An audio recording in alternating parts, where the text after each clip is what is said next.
Assalamualaikum warahmatullahi wabarakatuh. Perkenalkan, nama saya Oktavia Novita, saya dari Kabupaten Pekalongan. Dalam kesempatan kali ini, di Diklat Berjenjang Tingkat Lanjut, saya diberi kesempatan untuk menyampaikan materi anak berkebutuhan khusus dan cara belajarnya.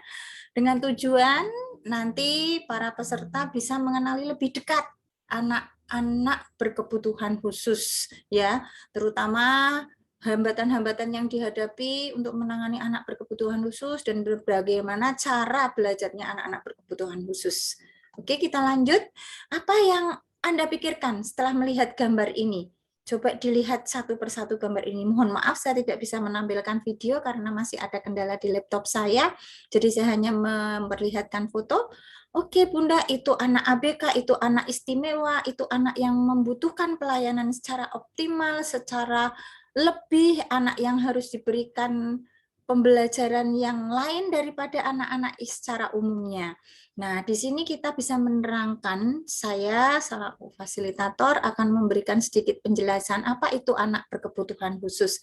Anak berkebutuhan khusus adalah anak dengan karakteristik khusus, ya, berbeda dengan anak-anak yang lain, Ayah Bunda. Di sini tanpa selalu harus menunjukkan ketidakmampuan mental, emosi, atau fisik, sudah bisa dilihat bahwa itu anak berkebutuhan khusus.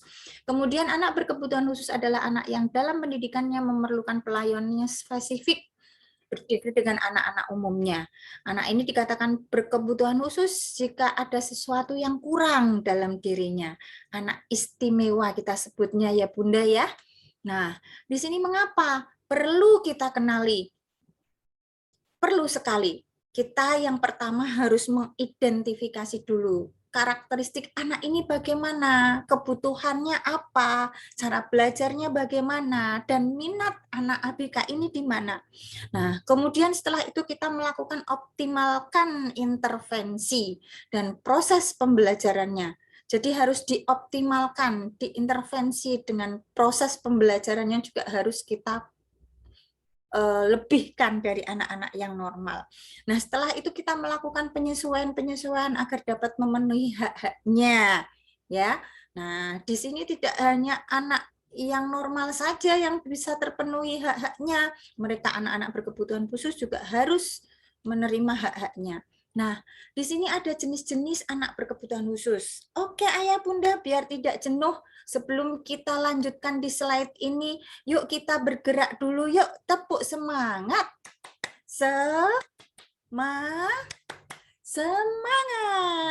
Iya, terima kasih. Mungkin di dalam diklat dasar Ayah dan Bunda sudah mengenal jenis-jenis anak berkebutuhan khusus. Ada tunanetra, tunarungu, tunagrahita, tunadaksa, dan lain-lain. Ciri-cirinya bagaimana? Cara mengidentifikasinya bagaimana? Semua sudah dijelaskan. Nanti di sini kita bahas ulang ya Bunda satu persatu. Oke, kita lanjut slide selanjutnya.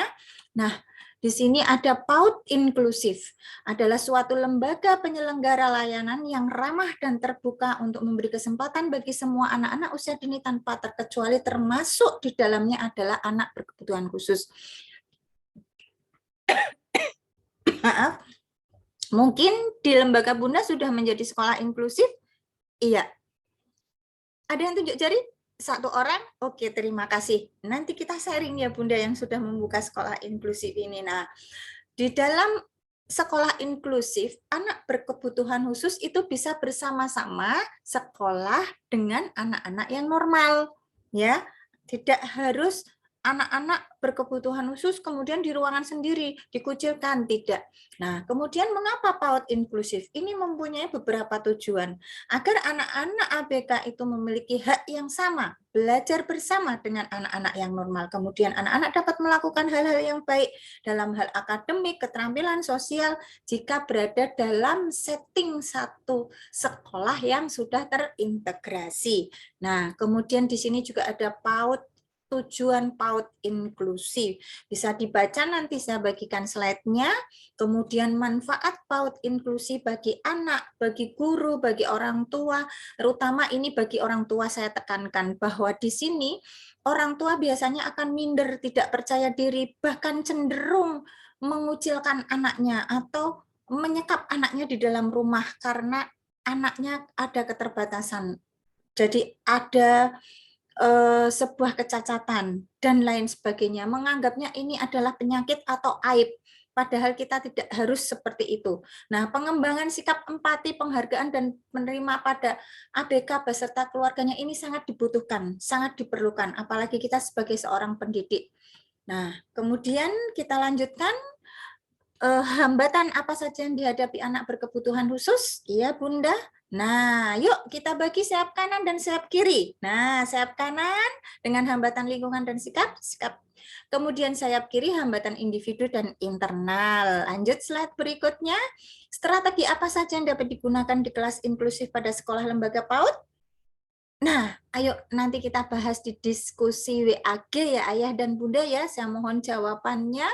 Kemudian berbagi pengalaman dengan kami semua. Nah, ini adalah salah satu hal penting bagi pendidik. Jadi, anak ABK itu juga harus dievaluasi terhadap perkembangan belajarnya, diketahui, dan yang belum diketahui anak itu apa, itu harus dievaluasi. Jadi tidak hanya dibiarkan begitu saja. Nah, kesimpulannya, sekolah inklusif adalah sekolah yang menampung anak-anak berkebutuhan khusus ya Bunda ya. Di situ anak-anak bisa sejajar dengan teman-teman yang normal, mempunyai rasa percaya diri dan lain sebagainya. Kemudian pikirkan apapun yang kamu ucapkan kepada anak berkebutuhan khusus, karena setiap ucapan yang keluar dari mulut kamu tak akan bisa kamu tarik kembali. Terima kasih, itu sekiranya dari saya. Mohon maaf. Nasrul minna wa hufatun kari billahi taufiq wal hidayah. Wassalamualaikum warahmatullahi wabarakatuh.